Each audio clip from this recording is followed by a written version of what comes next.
evening from New York. This is Selwyn Collins, your host of CWS Journeys. Welcome to another edition, and thank you for joining us. We have a tight, packed show here tonight. A brother from our soil. When you, which one of your songs you can think of that has some of each of in there? Love, faith, and your experience with these two powerful black women. Well, most of my song is like that. Most of my songs is pertaining to like love and respect.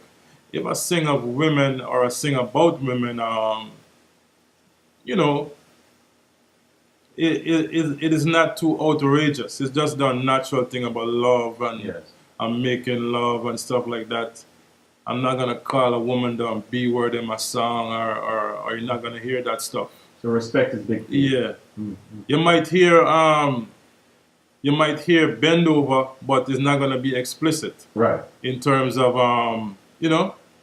Was there a conscious decision to sing Yeah. Because you have to be realistic about life. Like 20 years from now, listening to your music, would you want to hear that? Yes. At like 50 or 60 years old, when you listen back to your music, and then your kids them listen to it, you know. So you know, you have to be realistic. Yes.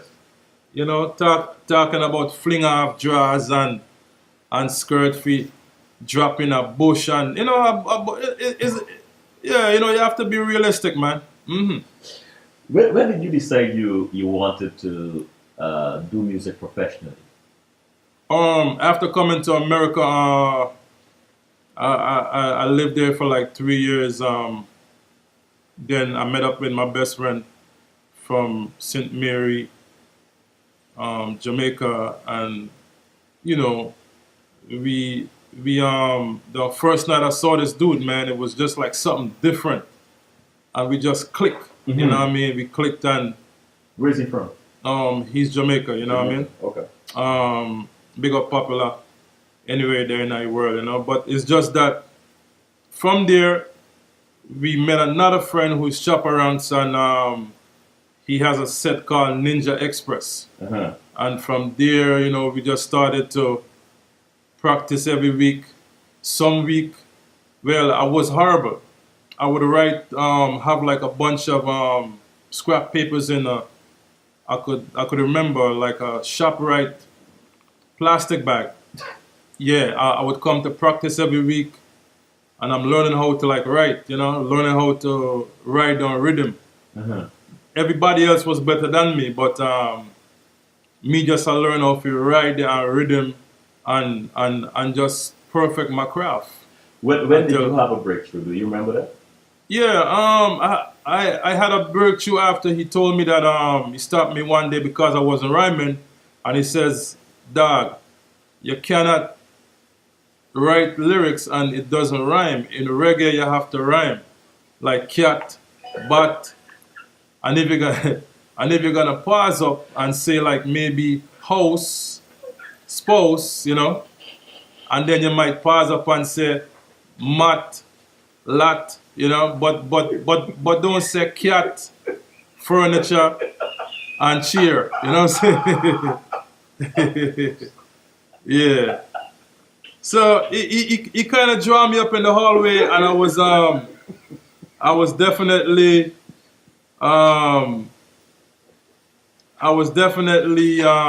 you know, he kind of put me back mentally, but I know it was for the betterment. So what happened? I wrote down first song and I start rhyme the song. Yeah. I'm sorry. Yeah.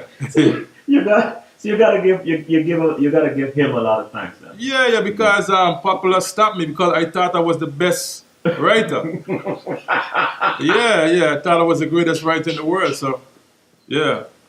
You ever told him the story? Yeah, he knows that. You know what I mean? He knows that, man. And but you know, he's not a guy who's into like self praises. You know what I mean? He yeah. Like, sure, that's a normal thing, you know. I'll call some reggae singers right? Right. And as soon as I call their name, tell me what comes to mind. Right. Bob Marley. Well, Bob Marley is just ingenious, man. You know, for a guy who they call. I remember Bob Marley had a interview with a Canadian Caucasian woman, Mm. and she grilled Bob Marley.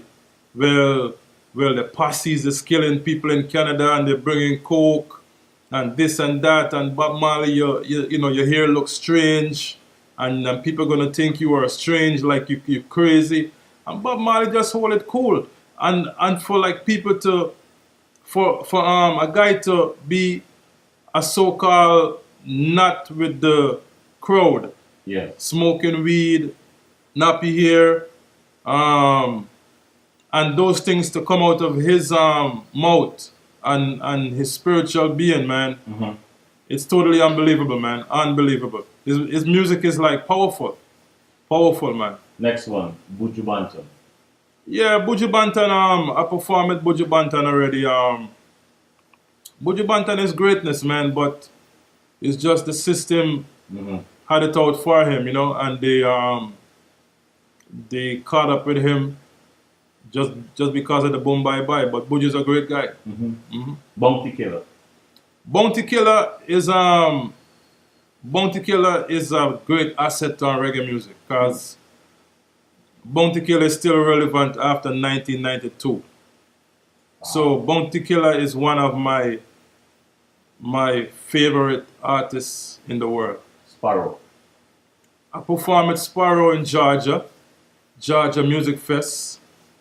I told Sparrow he's probably the reason why I'm here because my mom listened to his music and my pops. So they probably got in the mood. And, yeah. What was his reaction? And Sparrow laughed for like 2 minutes. But Sparrow is greatness. Sparrow is greatness, you know? 3 more. Ninja Man. Ninja Man is like the first guy to start the clashing and the stage show battling, you know what I mean? So That was Ninja Man? yes, Ninja Man is the one who basically invented the reggae artists clashing, and I think he started that with Flower Gun and Ninja Man. Mm-hmm. No, and Red Dragon, God rest the dead. So Ninja Man is a pioneer, man, a great pioneer. Yellow Man. Yellow Man is the king, you know? I mean, Yellow Man, unbelievable. I think he was the first guy to cross over as a dancehall artist. Yes. You know, and his music was so smooth and understandable. I'm just sorry that he didn't go and fix his jawbone so we could still hear that purity in the voice. Okay. Yeah, because he had a chance to replace it, but he did not do it.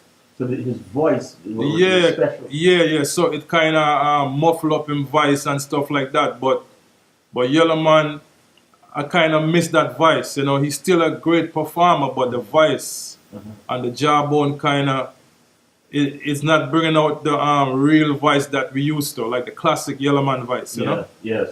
And last but not least, Shabba Ranks. Well, Shabba Ranks inspired me to pick up that mic. Totally, 100%. I even told him that in person. Really? Yeah. Totally. Dress code, everything, persona, haircut, chain, slave band. The way how Shabba would entertain the girls them on stage and stage command, stage presence. And me and my late grandma used to watch Shabba Ranks on videotape. And she used to say, man, who is that guy? That guy can proper wine. You know? So Shabba Ranks is like, I think Shabba basically inspired most of the industry. From Shaggy right down to Buju and Bounty Killer. They all sung, Buju, especially Buju and Killer, they all sung like Shabba. And even me, I have a little bit of Shabba with my baritone voice, you know? Tell us about opening for Marshall Montana. Marshall was it was an amazing show. I think it was in Syracuse University, if I'm stand to be corrected. It was an amazing thing because my girl was one of the the members on the board that brought artists, and her friends them was disagreeing with having me on the show. Well, this is favoritism because of your boyfriend and this and that. But after the show, they was offering me more money. You know, yes, because I did damage on that show. So Okay. it was a great thing to like actually have my big first performance with this guy. So you know, yeah. If I ask you to spit some lyrics, give us one of your songs. Which one you would sing for us right now?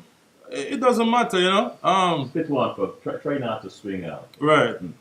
So no matter where we go, no matter where we stay, give praises. Yo, and no matter where we turn, no matter where we run, give praises.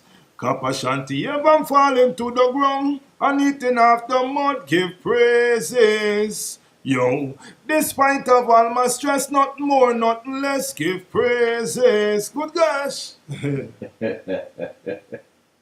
Whose music are you listening to when you're not listening to your own? Well, I listen to like five artists kind of. Cape Bounty Killer, Shabaranks, Buju Bantan, Sizzler. Sizzler. Yeah. Serious man. Yeah, Sizzler is a serious radical, you know what I mean? Yes.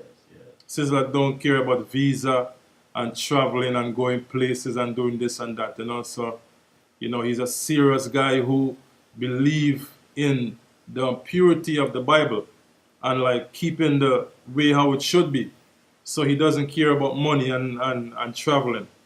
He doesn't care about those things. You ever mix a song or went to Jamaica to produce a song? Yeah, of course. A lot of times, man. My mentor is Pinchas. The great Pinchas Bandolero. I have a video out with him. Cape Town is in my video. Norrisman. You know, so it's like... Tell us what that experience is like. For those who are into producing music, or Guyanese brothers, other Caribbean brothers into producing, what is that experience like when you hit Jamaica and you're about to produce music? Tell me what a typical studio atmosphere is like. Well, it's like certain things that you would do here, you're not gonna do on there, especially if it's not a private studio. Meaning that you know, like all guys would laugh here and have champagne and liquor pouring and jovel and skin teeth. It's not too much skin teeth over there, you know, because you don't know who's gonna rob you, or because, you know, I just pure bad man. Yeah, the engineer is a gangster. Yeah, they are doorkeeper. Yeah, people outside. So, you know, you have to have that screw face there all the time. You don't want to play certain games, you know, like this extra jovial thing, you know what I mean? It just, yeah. Cause you know, people are just, you know, it's just rough down there, man. I mean, it's rough. It's rough in terms of, you know, a regular man don't really have a 9 to 5. So him see you now as a clean cut guy, you know what I mean? Okay. Hey, no man, you must have some money in your pocket, you know. So not much skin teeth. Nah, man. Nah, seriousness, man. You know what I mean? You got screw face most of the time. Yeah, because at the first thing I ever see when studio, it's supposed to be happy, but a lot of them man, them just, you know, for them face just bend up. Yeah, I mean, like, it's real, man. It's real, you know? It's real. So when you see in the movies, in the art movies, it's not fairy tale, it's not jokes. No, man, the real thing. These guys really are. The real thing that, you know, don't get me wrong. Like, you know, like if friends know friends, they would laugh and go crazy. But among strangers, you don't know who is who. No skin. Yeah, man, you have to just deal with music and cut. And cut, you know what I mean? Because, But in terms of talent, raw talent, they're good. Yeah, of course. That's where some of the best production is being made. I mean, like some of the best mindsets, musical geniuses, man, is from Yard. Give me an And example of someone who impressed you, or a time you were impressed with the way they were arranging the music, with their music genius. Give us an example.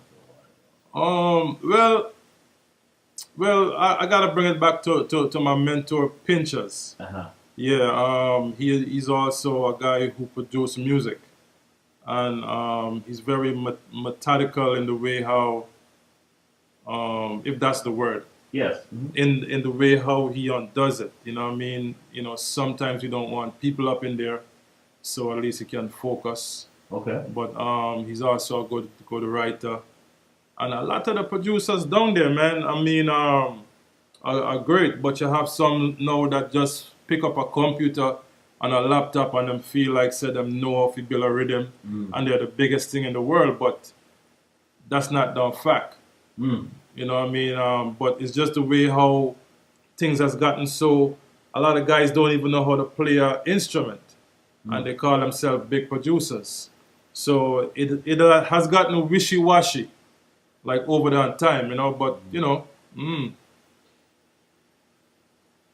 The first time you performed live, what was going through your mind? You remember? well, the first time I performed live, it was a 5-man, I would say like a 4-man and a woman contest, an African girl. Uh-huh. Her name was Ramatu, and she sung just like she was dating Shaba at the time. Mm. And I was on stage. I wasn't nervous mentally, but I was nervous in my feet. And I was doing the Elvis Presley shake on stage. Yeah. For real? Yeah, man. Serious. I was just like shaking uncontrollably, but I wasn't nervous with the mic. Mm-hmm. So I'm like, why the hell why can't I stop shaking? So after they read down votes, I came in last place and I was pissed off. Mm. So that gave me the drive that, you know, to like know that even in losing, and I know I lost, I was still pissed off. There was something for me in music. So but then I prayed off. I asked God to take that spirit away, man, because fear is failure. Yes. You know. Yes. Although I wasn't fearful like that, but it was just why is my foot shaking, and I wasn't afraid. So my foot was afraid, but my body was not, you know. And after that, Yeah. you It were does, okay. but don't get me wrong. You know what I'm saying? A little nervousness or a little jitter is like regular, because even though late Michael Jackson says before every show, he would feel a little tingling. That's good. That's like a sensor to show that you still a human being. Straight off the bat, Yeah. right? Before we take a quick break. Who comes to mind when you think of one of the most impressive performances you've seen among reggae artists? Most I know there are a impressive. lot. I know there are a lot, but who right away comes to mind when you think about, wow, this person is really good? Well, Shabba Ranks, Cape, you know. Very impressive performers. I would say I say Elephant Man is a good performer. Okay. Beanie Man is a good performer. Okay. You know, those guys know how to work a stage. Mm-hmm. Bounty Killer is not like a person like those guys with the energy back and forth, but Bounty know how to command a crowd. And that's him, you know. Let's take a Buju Banton, great performer. Buju. Sizzler. Uh-huh. Mm-hmm. Let's take a break. Yeah, man.